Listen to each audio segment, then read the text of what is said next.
Let's start with a small prayer. You can gently close your eyes. Try to keep your head, neck, back erect for a while. Push your chest out while you inhale. Exhaling, relax your shoulders. Inhale again. Push your chest out. Exhaling, collapse your shoulders. Breathe in. Breathe out deeper. And just listen to the shloka. यं ब्रह्मा वरुणेन्द्ररुद्रमरुतः स्तुन्वन्ति दिव्यैस्तवैः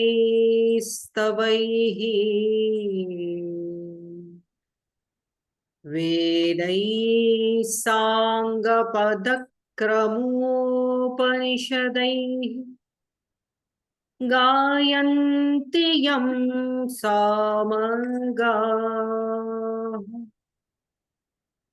ध्यानावस्थित तद्गतेन मनसा पश्यन्ति यं योगिनः यस्यान्तं न विदुःसुरासुरगणा देवाय तस्मै नमः देवाय तस्मै नमः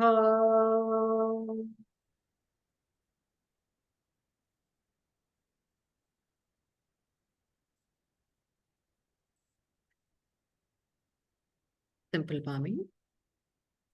You can gently open your eyes.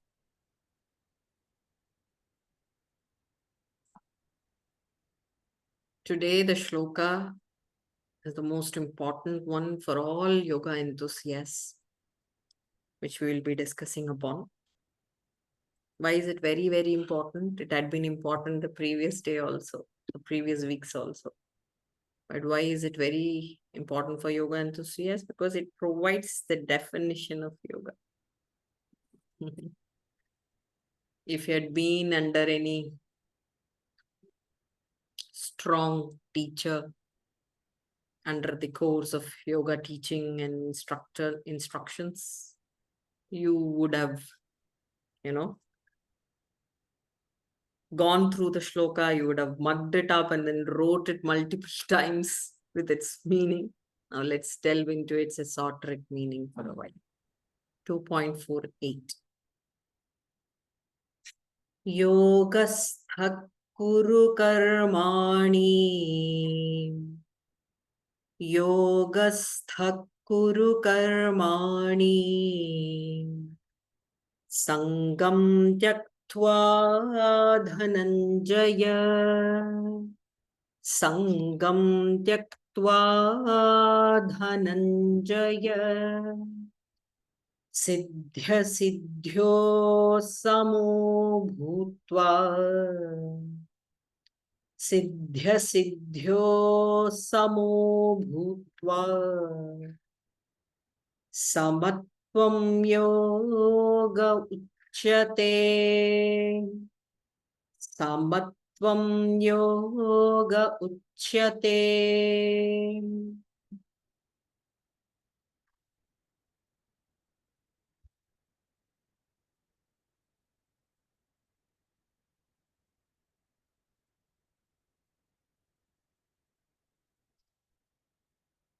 In the so-called complex layers of various layers of existence, we had encountered all the experiences of our body, of mind,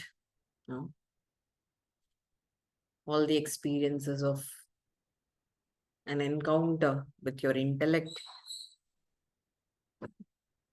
You can also experience the changes in the energetic field that you've been possessing. But for one.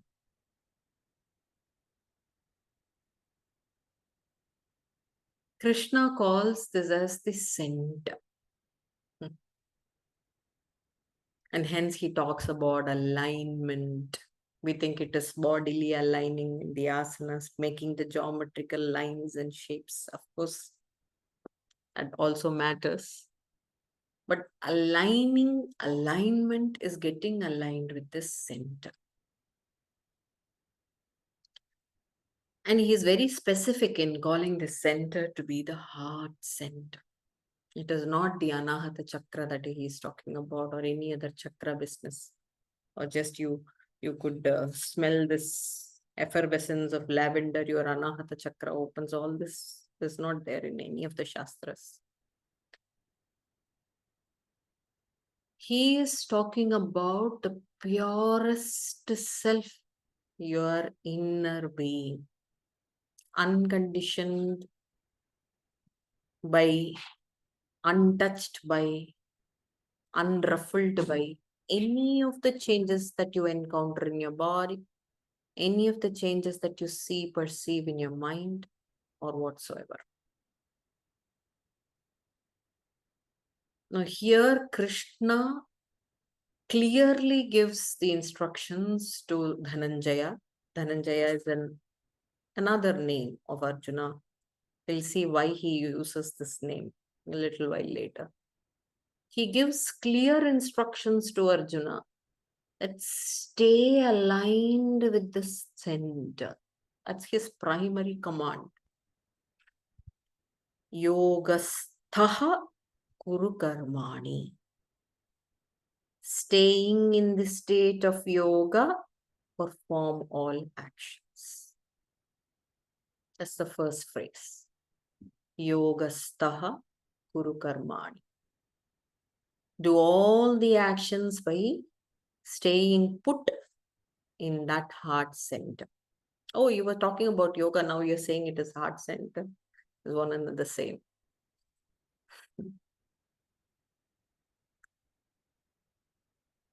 Rishi Patanjali is the propounder of yoga philosophy. He didn't discover it. He sort of collected the crux from the Vedas and modeled with some algorithms called sutras in the form of formulas. He propounded this yoga philosophy, in which he gives the definition of yoga as in cessation of all sorts of forms that you find in your mind stuff. Cessation of all sorts of vrittis, all forms of mind stuff. Yogaha chitta vritti nirodha. So what happens when all the forms, all the projections of mind stuff stops? What happens? He gives the same, he also advocates the same thing. Tada drashtuhu swarupe avasthanam. When the mind stuff is all annihilated, the seer abides in the self, the perceiver abides in his self, which is his swarupa, which is his real form. Again, getting aligned with the center is the state of yoga. Now, how do you do the process? Is you're working upon each and every modifications of mind. And then he goes on with number of explanations of what are vrittis, what are painful vrittis, what are non-painful vrittis, how to tackle each and every one of them, what are their definitions. Sometimes later when we get to learn Patanjali Yoga Sutras, we'll learn all those things too. But the process is to calm down the mind. put in lame words. But what is that state that we have to acquire? The state is a state of silence, getting aligned with the center, and all actions should spring out from this state of silence. What happens when all actions, all thoughts, all illusions, all your strategies, all your plan making, strategizing, decisions, judging, every mental process, every bodily action is springing, when it springs out from this silence, from the state of heart center, you are a jnani, you are wise, accomplished saint. What is that you gain? You will never be miserable. On the contrary, what have we been doing when we were bodily acting on something? We get tired because we were thinking that I am acting, I am doing this stuff. It's been 3 hours now. Oh, my head is aching. Oh my God, this is boring. I have to take a break. So what is happening here? You're trying to shift away from the state of self and then unnaturally think that I am the doer. Leave this aside. Okay, we're going to take this.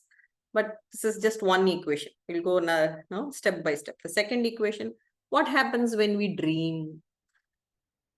What happens when we think? What happens when we try to write a poem? Try to write a poem. You're not able to write, okay? But still, you have filled in your name there, and you're going to write a poem. No? When you try to write a poem from your intellect, from your mind, or when you try to think, you try to stay from the mind's process, and then you beat around the bush of the mind stuff which has been already created. There have been so many pre-assumptions in that bush, and then you take one from there, and then there you have projected. And this also involves effort. You find it difficult, you find it tiresome. Why? Because I have acted from my manomaya kosha. I have acted from my mental layer. Now, Krishna says, this is the juggling that you're doing. Why do you have to juggle? As one simple thing, as natural as you can be, as effortless you can be, as happy you can be. Try out from this blissful layer. Try all your actions doing from this blissful layer. What should you be doing to let the action spring out from this blissful layer? This is called Anandamaya Kosha, work from the blissful sheet. How do you make things happen? One, he gives the he gives the methodology also. Yogastat Kuru Karmani, the second phrase, gives the method.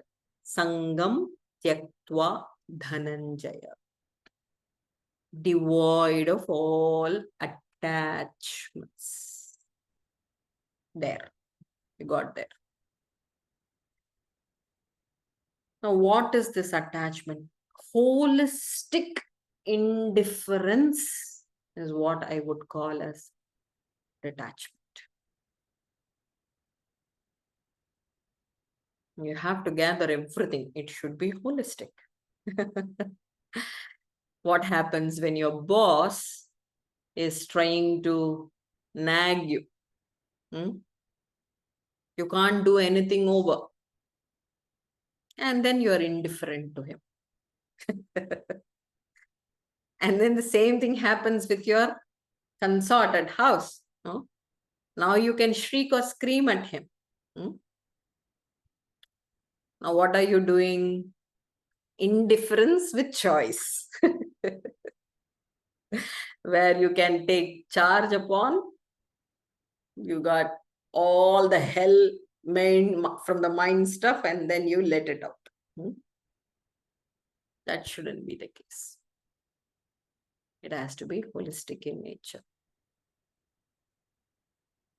So practicing this holistic indifference, sangam tyaktva, abandon all the attachments. What are we usually attached to? We are often attached to the fruits of actions. Oh, I am not, I do it with all servitude, I have this sacred heart. But when something happens, when some bad mouthing happens, I cry. My heart pains. Why should it matter? How should it matter? When you're not expecting any of the fruit, you don't want anything. Even if it is favorable or unfavorable, you don't want both. How should it matter if I give you 5 rupee Indian coin? Okay. You don't want that. You don't need it because you don't live in India, and this 5 rupee coin is not going, this nickel is not going to be of any use. Whom does it belong to? It belongs to me back, right? So what is not wanting to mean? Not wanting to all sorts of situations, even if you gain, even if you lose. Even if you are praised, even if you are insulted. Even if you are being, the same thing, appraised or being rejected. It's the same thing. So the mind is evil. It sorts of attracts you to the fruits of action, even though the intellect saying, I have done a charitable act, I'm not going to gain anything from it. I don't want anything, even if I lose. I'll give you an example. Okay. Have you heard of Chanakya? He's a historian. He's a great philosopher, an economist. He's the founder of Arthashastra, the Indian economics. He was the mastermind behind this huge dynasty called Chandragupta Maurya dynasty, and the great ruler Chandragupta's minister is this Chanakya. Now he is unmatchably wise in all sorts of fields, be it politics, be it war, be it war tactic, be it handling any regime, over the reign over the country. He advises the best. Okay. Once what happened, this Chandragupta Maurya was sitting and his all folksmen was around. So Chanakya gave a beautiful plan, a plan completely unexpected, completely novel enough that they can, sheerly put down the enemy's dynasty, enemy's reign into ashes. They were so happy. The youngsters were so happy. My God, this plan will definitely work. And then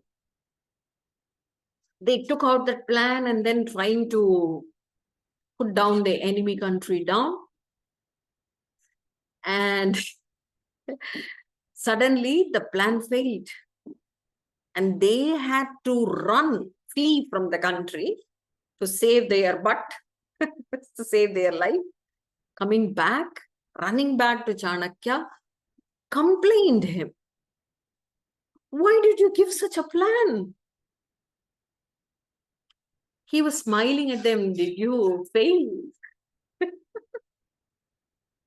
And they were super irritated. You are laughing at us? You are smiling at us? You gave us this plan so that we could do something good to this nation, this enemy has to be brought down, and you're smiling at us? He said, I want you to taste the defeat. I want you to see yourself in the mirror, how it pains, because they've been winning all the time. Now that you are here, I'll give you plan B, he said. Now comes the beautiful, interesting part. Chandragupta Maurya, the ruler, asks, will this plan work? Will this plan succeed? Chanakya laughingly replies, who works for success?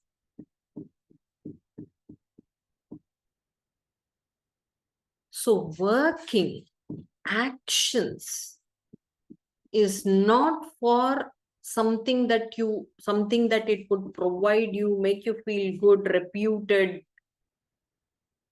or feeling yourself elated just because of some favorable situations that are going to flower, blossom all around you. No.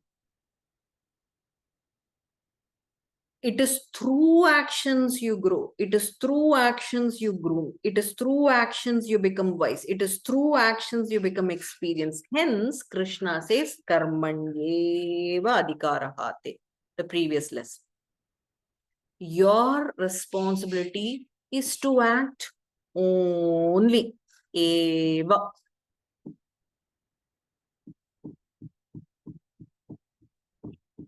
You have to renounce attachments to focus better on the process. Now, what happens when you work in a process and 80% of your head, brain, heart, everything is towards the fruit? Neither you put your heart, neither you put your soul into the work, you don't flourish well because you're so tired. Your mind is so tired, frustrated. Even in the middle of the process, you get to understand, oh my God, this will not work. So the mind is super racing. So it's a simple formula. If you're 80% of the head is towards fruits, you will work only 20% here. How will it succeed? How will it even get complete? Forget success. Hence, it's a simple thing to understand. If you want to really have fun in doing, in any kind of action that you're doing, be it profession or some lame thing in your personal life, some lame thing in your personal life, be it anything, act for the joy of acting. Believe only in the process. Forget what is happening all at the end. Forget.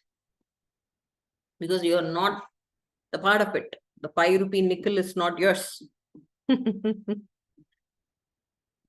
Because you didn't want. Sangam tyaktva. Abandon all the attachments. Krishna, you are being rude. Why should I renounce all attachments? This is one thing that keeps me up. Okay. If I aim high, I'll be highly spirited. I can run well. Oh, that's the usual question.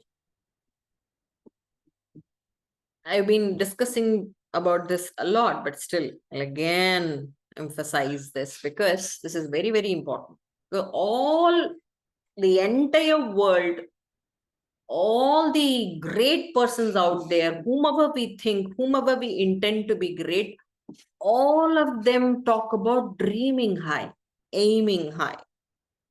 There's nothing wrong about the statement, but there is everything wrong about how do we perceive the statement.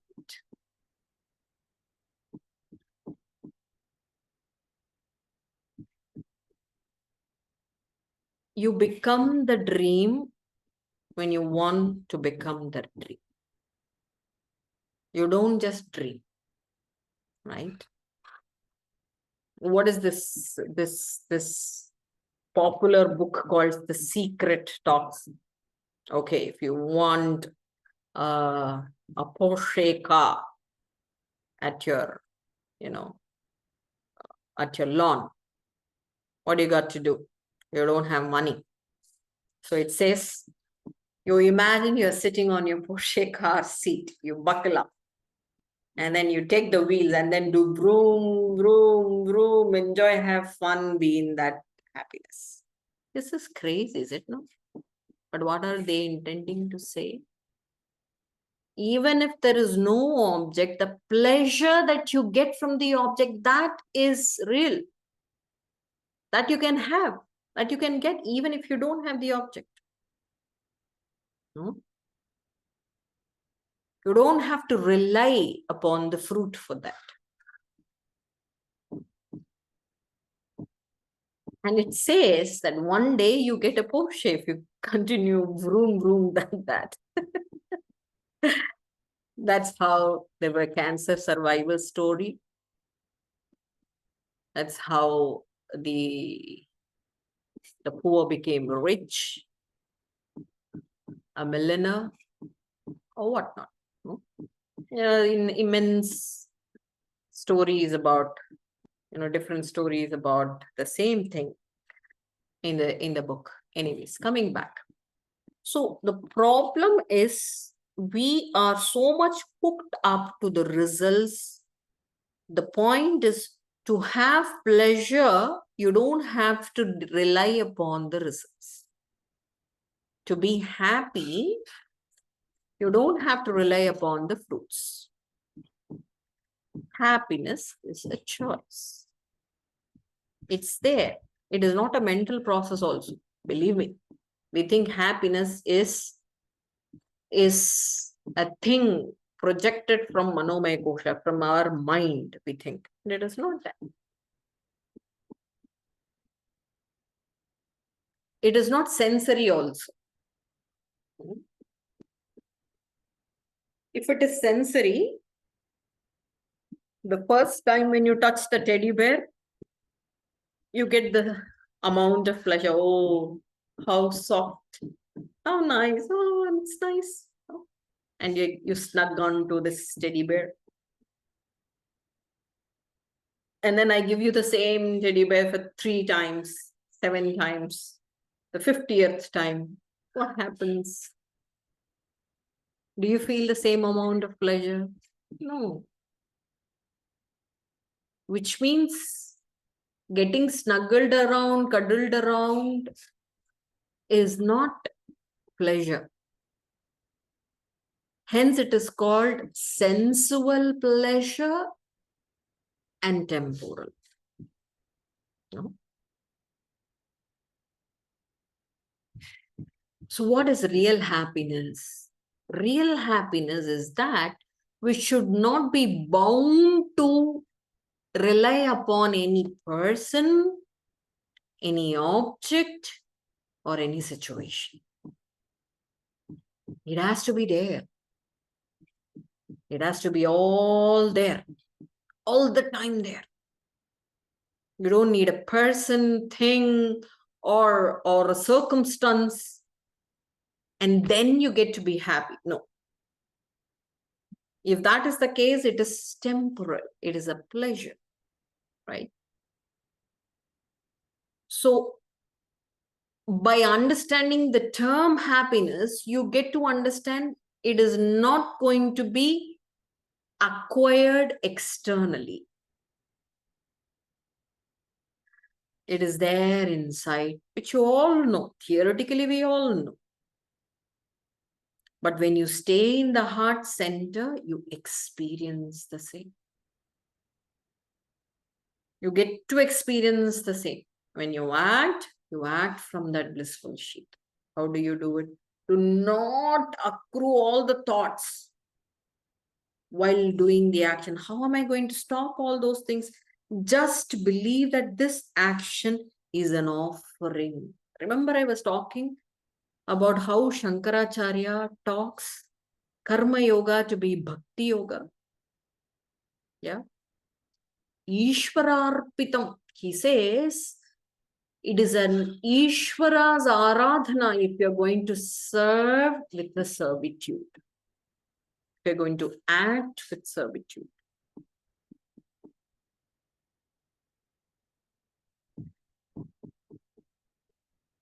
There is no other higher in command up there above the clouds in the skies other than the beings that you see around. In every being, there is consciousness. So as I say that you stay aligned in the center, don't you feel the center is all there? It is in this center, the body called periphery is lying, is embedded.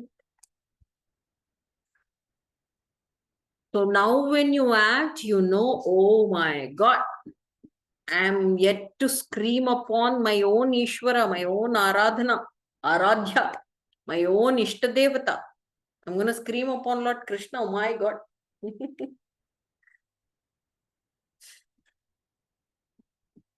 So when you have that surrender attitude and you try to see the magnified divine in that small box of body, then every action will be an offering. Everything will be surrendered.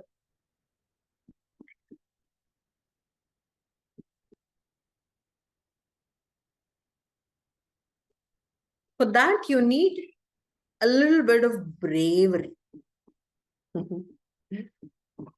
Bravery. You have to be brave like a soldier. You're not going to be martyred, I'm sorry.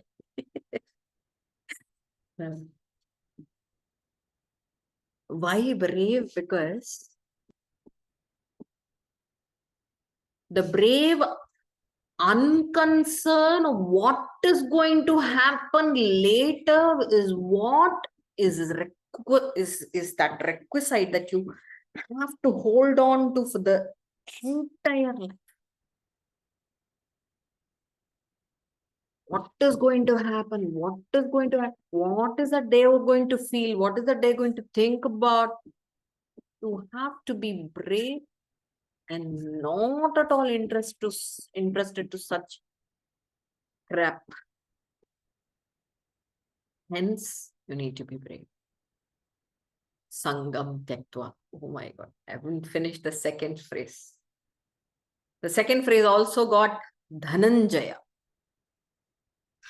The word Dhananjaya it denotes Arjuna, as I've been mentioning.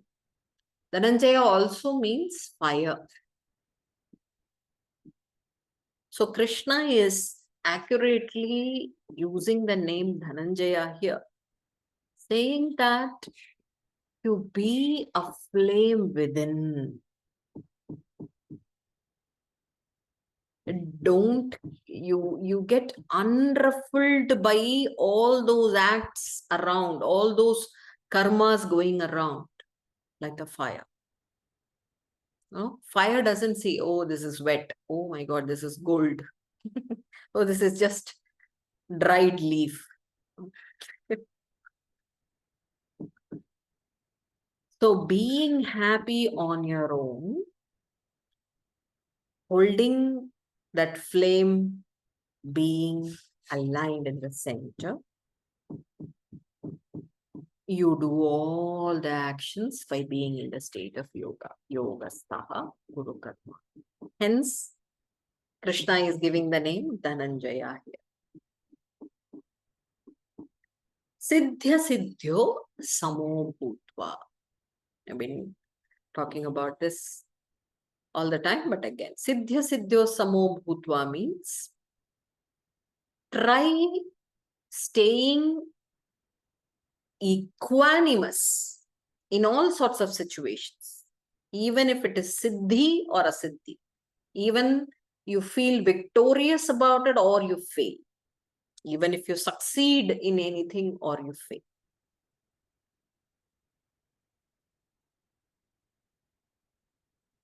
neither of this thing happens. We get super excited while we are given an opportunity, or while we have done something remarkable, forgetting that, oh my God, I am moved, I am pulled into that vicious cycle of doership. I am the doer, I am the doer, I have to enjoy this. We forget all those things. We are just pulled back to that muck of doership and enjoyership. And again, when we fail, the same thing happens. Oh my God, I've been doing all these things all these years. This is what I get to listen. This is what I've been experiencing, not accredited to what I've been doing at all. This makes you feel depressed. I was reading Sadhguru. Sadhguru was saying, if you feel depressed about your problem, there is nothing that you can do, because depression is another problem.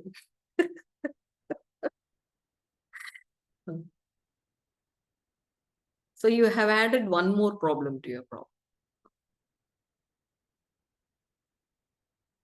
And that's what Krishna says. Even while you're super excited, even while you are depressed, you are adding problem, one more problem. Physiologically speaking also, yes.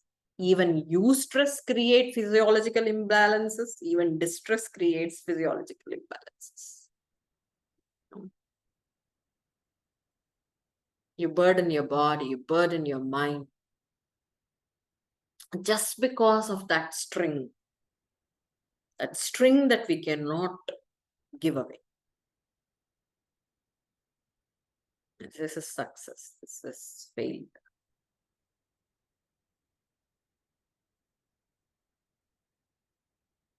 Okay. How do I remain equanimous? Samatvam yoga uchate. Equanimity, the state of equanimity is yoga. How do I get that? The answer lies in the previous statement. Sangam tyaktva. Just be devoid of enjoyership and doership. There, you're well aligned in the center.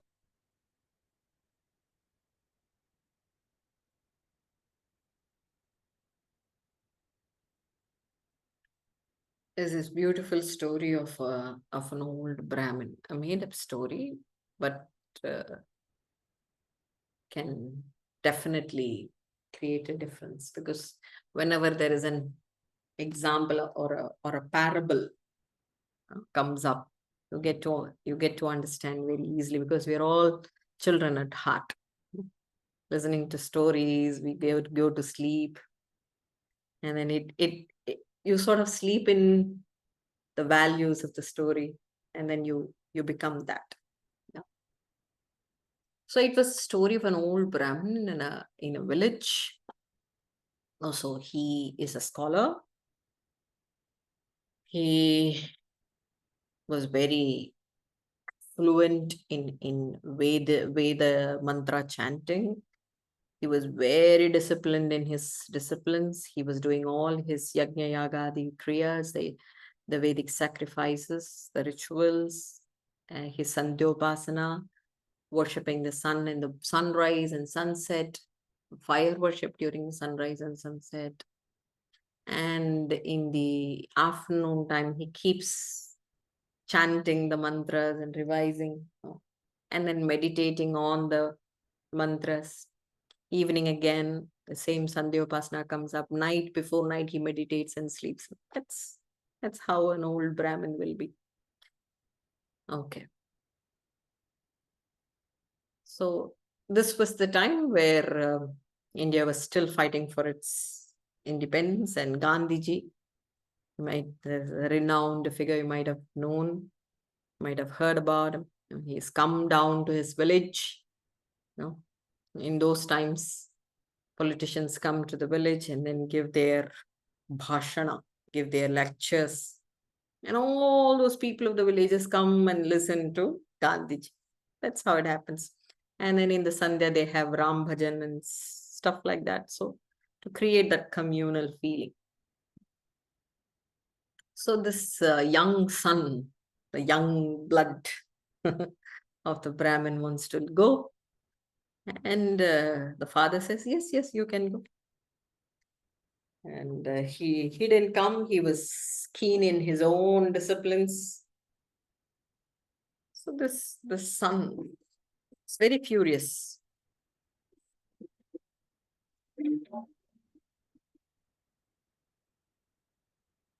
Sorry. Do you hear the noise?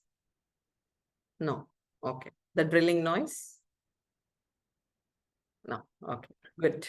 Before, no, it stopped. Before there No, it was to be stopped. heard Before, was it? rhythmic Let me quickly things. finish the story then.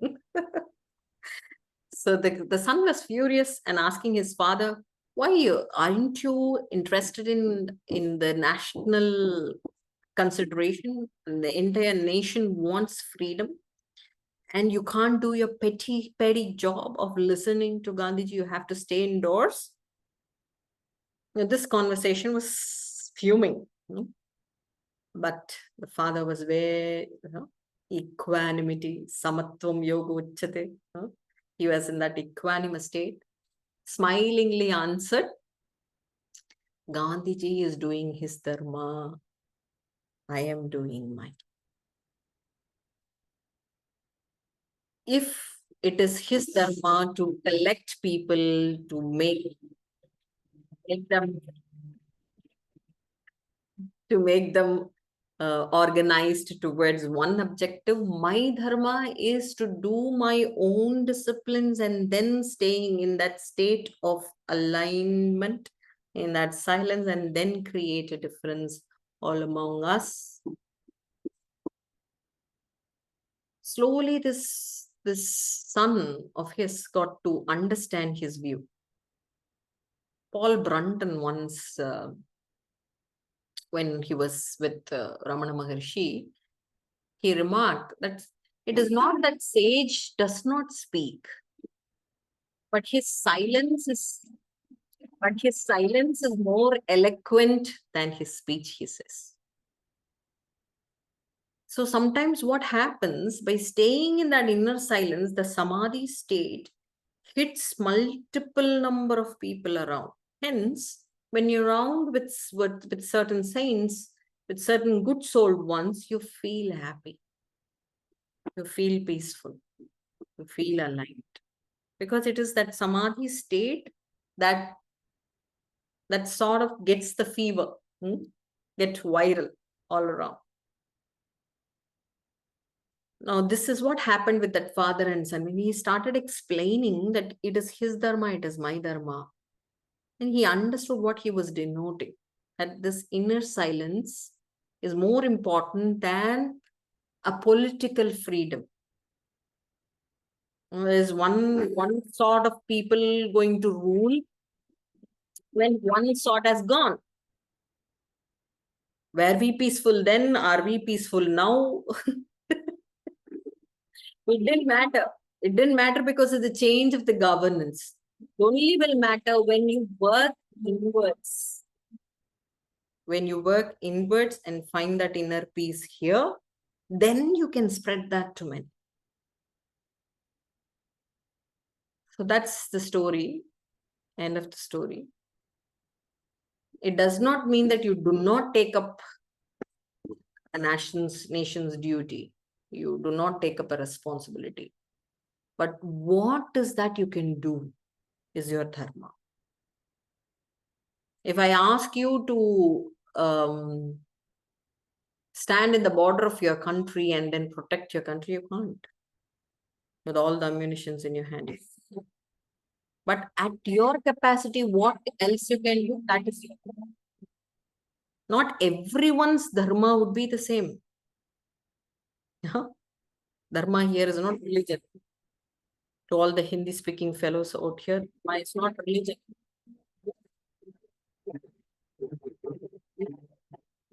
Dharma is the natural occurrence of actions that springs out from the blissful layer. which we lamely translate as righteousness.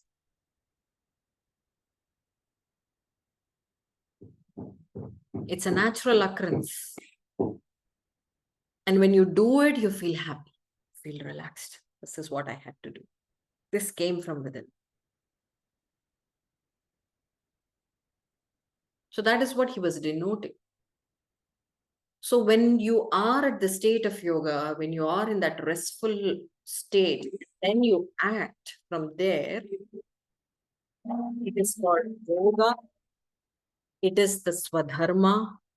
It is the best thing one can ever do.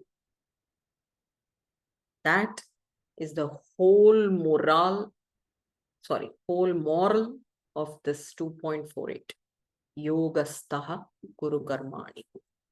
Do not worry about what happens later. You have to practice that holistic indifference.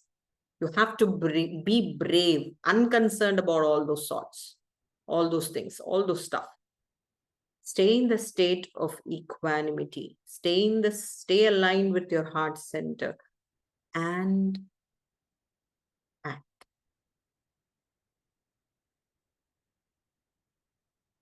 Thank you. Questions?